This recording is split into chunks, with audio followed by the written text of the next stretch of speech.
Legrand.info. L'actualité sur 95.5 FM.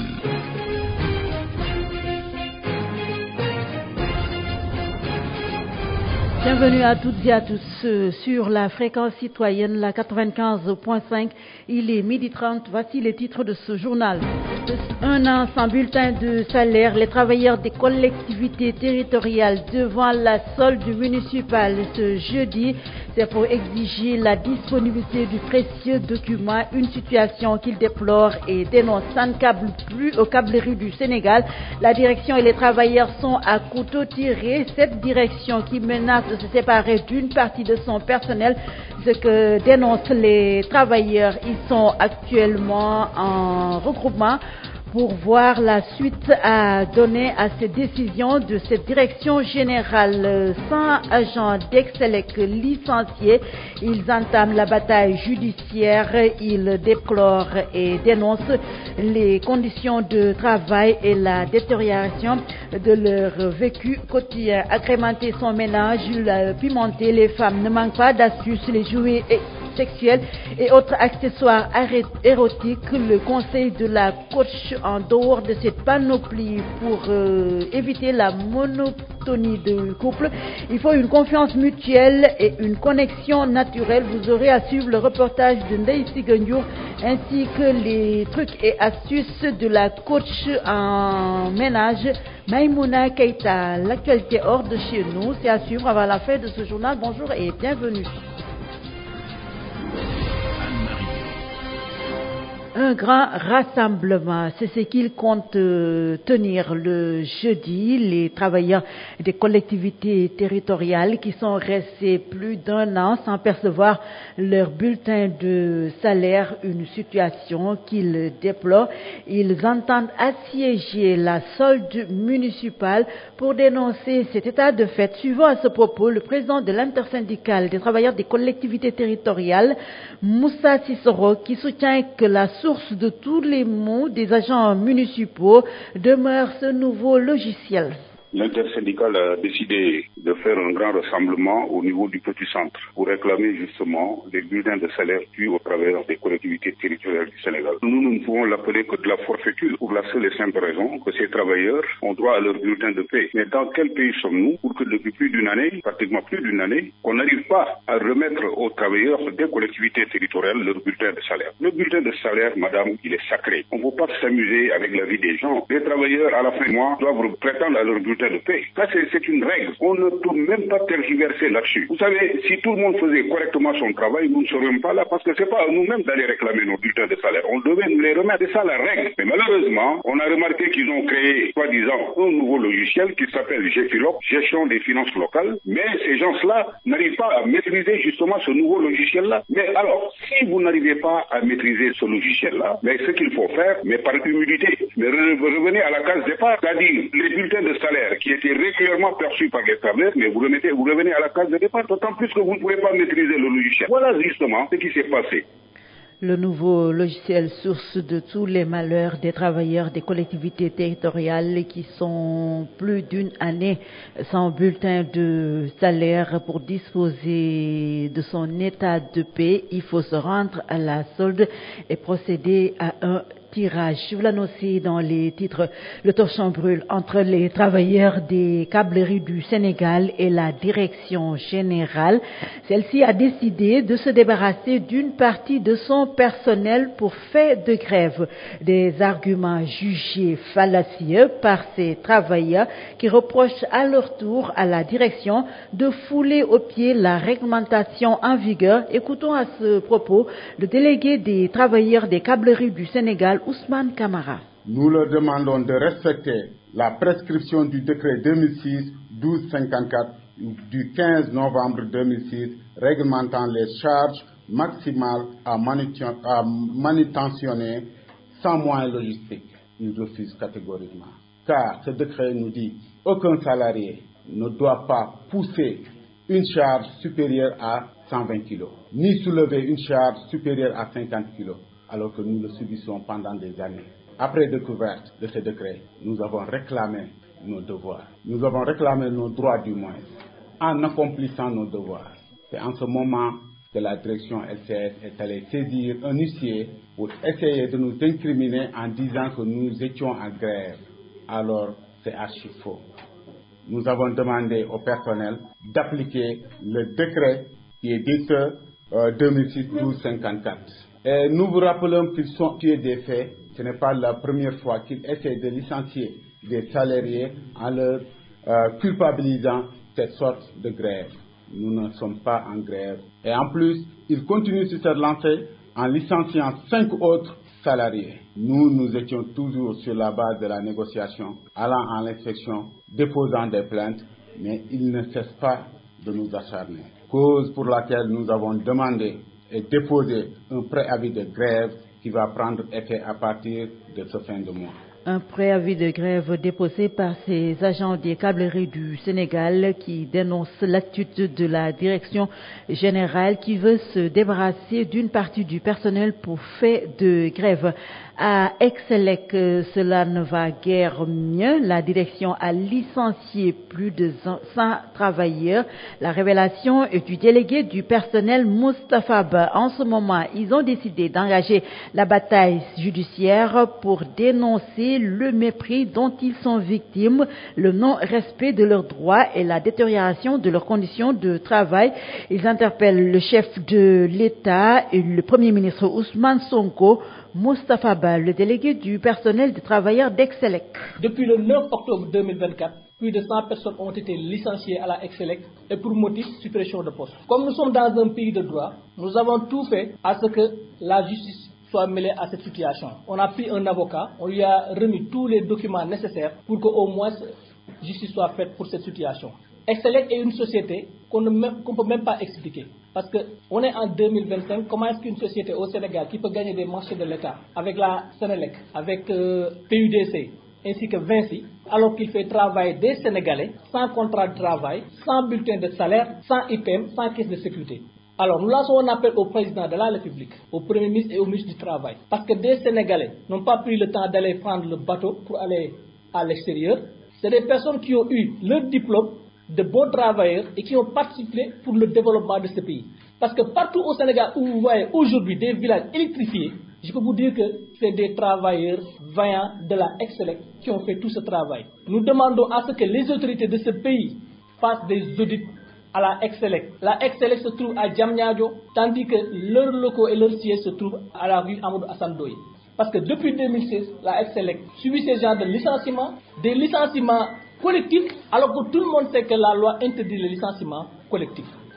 Le porte-parole des agents d'Excelec, le délégué du personnel Moustapha Ba, qui dénonce ce licenciement de plus de 100 agents. Ils ont décidé de se retrouver pour adopter une attitude et mener la bataille judiciaire tout en interpellant les autorités de ce pays, à savoir le président de la République, Bassirou Diomaye Diakhar Faye, et le Premier ministre Ousmane Sonko. Ces propos, de même que ceux du responsable des travailleurs des câbleries du Sénégal, Ousmane Camara, ont été recueillis par Ibrahim Mbouch. Les étudiants de l'université du Sine Saloum, El Hadj Ibrahima Niass, ont battu le pavé ce lundi, une marche pacifique destinée à dénoncer leurs mauvaises conditions d'études tout en réclamant l'achèvement des travaux entamés depuis longtemps. Des étudiants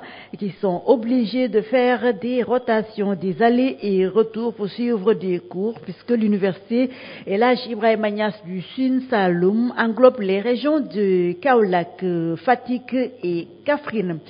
À Kaolack, nous parlons de cet incendie d'une rare violence qui est survenu au marché Zinc de Kaolack. Plusieurs dégâts ont été constatés, plusieurs millions de CFA emportés par les flammes, d'importants dégâts matériels également, sur une superficie d'environ 1000 mètres carrés. Des cantines, des scieries ont été touchées par le sinistre. Une victime souffrant de brûlures légères a été évacuée à l'hôpital régional de Kaolack, et lors de l'intervention du groupement d'incendie et de secours de Kaolack, 15 engins et plus de 50 personnes ont été mobilisées pour venir à bout de cet incendie. Rappelons qu'un incendie similaire s'était déclaré au marché Getch de Kaolack. C'était le 22 décembre, causant également d'importants dégâts matériels au moment où le président de la République, récemment lors d'une réunion du Conseil des ministres, est revenu sur la modernisation des marchés, les restructurer pour plus de sécurité et de salubrité. RMD, encore plus proche de vous. La note politique avec Taxawu Sénégal qui pense à l'avenir. La formation dirigée par Khalifa Sall entend se réorganiser pour faire face aux défis de l'heure. L'information émane de Mao Diouf, il est membre de la cellule de communication. Il ajoute que le mouvement va davantage responsabiliser les jeunes, évoquant l'élection du nouveau maire pour remplacer Barthélémy Diaz. Il y a l'éventualité donc de cette élection. Mao Diouf affiche son optimisme quant à la capacité du camp de Khalifa Sall à trouver le consensus. Nous l'écoutons, il était l'invité de l'émission Loubès.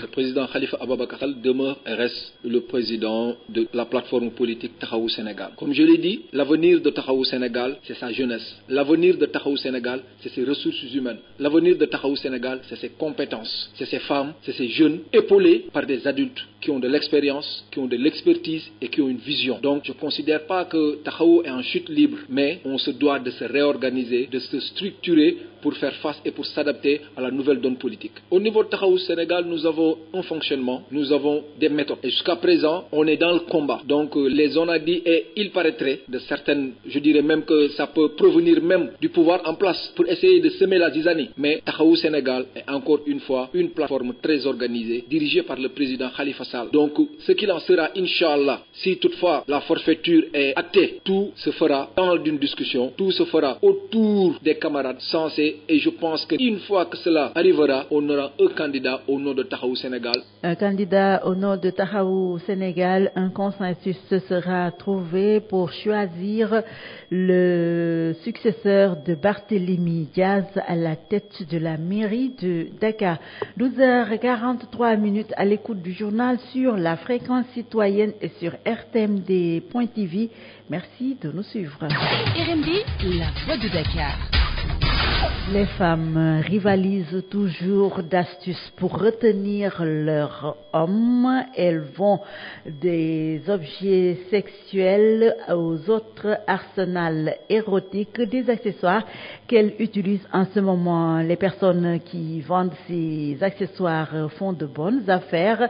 Des objets destinés à agrémenter, à pimenter les relations intimes, des coffrets coquins à la légèreté fine, en passant par d'autres objets qui vont permettre aux deux partenaires d'avoir du plaisir. Toutefois, certaines disent sans passer, car préférant le naturel, aussi bien chez les hommes que chez les femmes, ces personnes disent sans passer. Voilà, nous nous excusons de la qualité sonore de cet élément. Peut-être nous aurons l'occasion d'y revenir dans nos prochains rendez-vous avec l'information, un reportage de Ndeye Sigandio sur les jouets sexuels et autres accessoires érotiques qu'utilisent les femmes pour lutter contre la monotonie dans le couple. Selon l'avis de la coach Maïmouna Keïta, c'est bien d'utiliser ces accessoires, mais il faut une confiance mutuelle et une connexion naturelle entre les deux époux. La voici avec Ndeye Sigandio. Quand mettre quel article, quand mettre telle perle, telle robe, comment parler à son homme surtout, parce qu'une femme désagréable toute la journée, en soirée, ces astuces n'auront pas d'effet, malheureusement, parce qu'on peut avoir en face de nous un homme très réticent. Quand mettre les perles, on peut porter ces arsenals de séduction, mais aussi à le comportement, comment parler à son homme, ne pas trop lever la voix, parler de façon très douce, et la nuit se prépare en début de journée. Au jeu érotique, ça renforce la complicité. Il y a des cartes, il y a d'autres jeux qu'on peut faire en couple. Et ça peut créer une certaine harmonie dans le couple. L'homme peut dire ma femme n'est pas sexuelle et la femme vient dire mon homme n'aime rien. Ce qui veut dire qu'il y a un sérieux problème de communication. C'est l'importance même d'utiliser certains gestes. Il faut s'ouvrir de ses envies, pourquoi pas. Plus d'entreprenantes. Nous avons nos arsenals de séduction. Cuisine seulement ne suffit pas. Il y a des jeux de cartes. Il y a des stylos en chocolat pour écrire sur le corps, par exemple.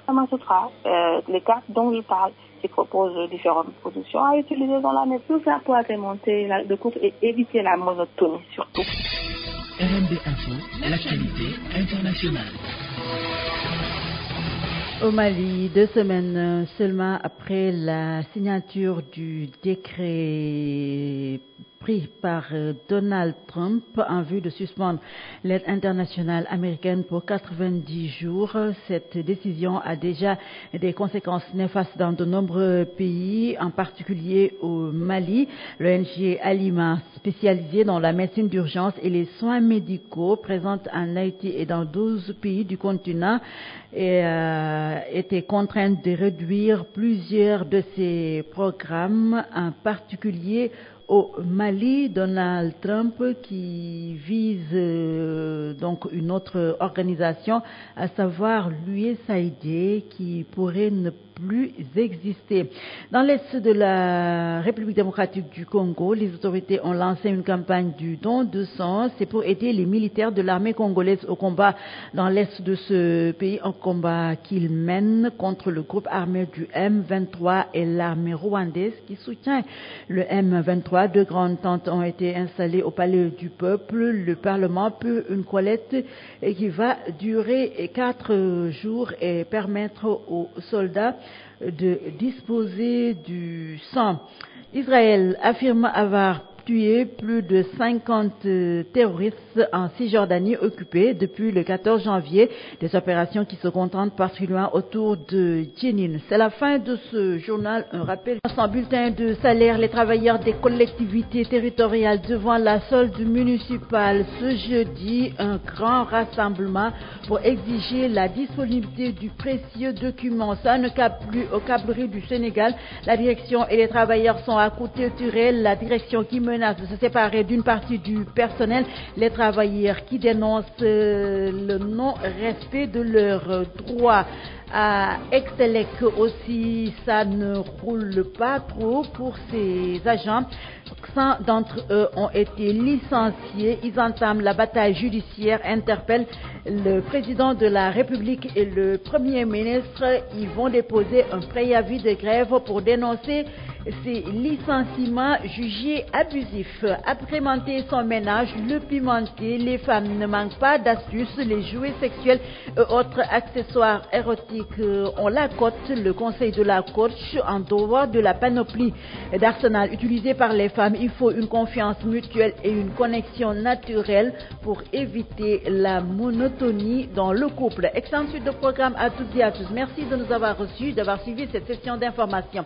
Anne-Marie Nyang à la présentation, Aline Gomis a assuré la partie technique. Merci à Roguette Bass pour sa collaboration, à toute la coordination, Dawour Ndoye, Hawabari, Ibahar Mboj, Sambati, Gagne Sirisek, Abdurrahman Djama, de Malik Sidibé de l'autre côté du studio. Excellente suite de programme à toutes et à tous. On se retrouve à 13h30 pour la version Wolof. À tout à l'heure et merci d'avoir été des nôtres. Le Grand Point Info. L'actualité sur 95.5 FM.